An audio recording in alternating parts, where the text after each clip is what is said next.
ಇನ್ನು ಪಾಕಿಸ್ತಾನ ಪ್ರಜೆ ಸೇರಿ 4 ಜನ ವಿದೇಶಿ ಪ್ರಜೆಗಳ ಬಂಧನ ವಿಚಾರಕ್ಕೆ ಸಂಬಂಧಪಟ್ಟಂತೆ ಜಿಗಣಿ ಪೊಲೀಸರು ಈಗ ಪಾಕ್ ಪ್ರಜೆ ಸೇರಿ 4 ಜನರನ್ನ ಬಂಧನ ಮಾಡಿದ್ದಾರೆ.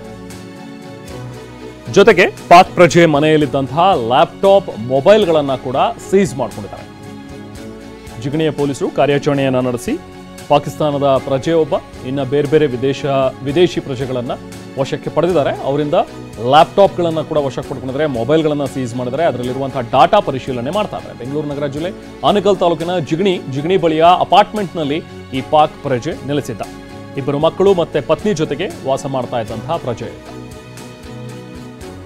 ಇದಕ್ಕೆ ಸಂಬಂಧಪಟ್ಟಂತೆ ಗೃಹ ಸಚಿವರು ಕೂಡ ರಿಯಾಕ್ಟ್ ಮಾಡಿದ್ದಾರೆ. ನನಗೆ ಬಂದಿರೋ ಮಾಹಿತಿ ಪ್ರಕಾರ ಅವರು 10 ವರ್ಷದಿಂದ ಇಂಡಿಯಾ ದೇಶದಲ್ಲಿ ಇದ್ರು ಅಂತ, ಇಂಡಿಯಾನಲ್ಲಿದ್ದರು. ಅವರು ಬೆಂಗಳೂರಿಗೆ ಬಂದು 1 ವರ್ಷ ಆಗಿದೆ. ಅವರು 3 ಜನನೋ 4 ಜನನೋ ಕಸ್ಟಡಿಗೆ ತೊಗೊಂಡಿದ್ದಾರೆ. ಈಗ ಅವರನ್ನ ಇನ್ವೆಸ್ಟಿಗೇಷನ್ ಮಾಡ್ತಾರೆ.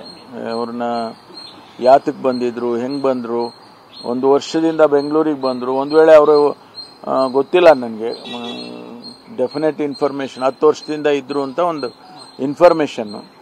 ಒಂದು ವೇಳೆ 10 ವರ್ಷದಿಂದ ಇರೋದೇ ಸತ್ಯ ಆಗಿದ್ರೆ 10 ವರ್ಷದಿಂದ ಯಾಕೆ ಅವರು ಯಾರು ಕೂಡ ಇಂಟೆಲಿಜೆನ್ಸ್ ಏಜೆನ್ಸಿಯಲ್ಲೂ ಕೂಡ ಅವ್ರನ್ನ ಇದು ಮಾಡಲಿಲ್ಲ ಅಂತ. ಅವರು ಎಲ್ಲಿವರೆಗೆ ಹೋಗಿದ್ದಾರೆ ಅಂದರೆ ಪಾಸ್ಪೋರ್ಟನ್ನು ಮಾಡ್ಕೊಳ್ಳೋವರೆಗೂ ಹೋಗಿದ್ದಾರೆ. ಆಧಾರ್ ಕಾರ್ಡ್ ಕೂಡ ಇದೆ ಅಂತ.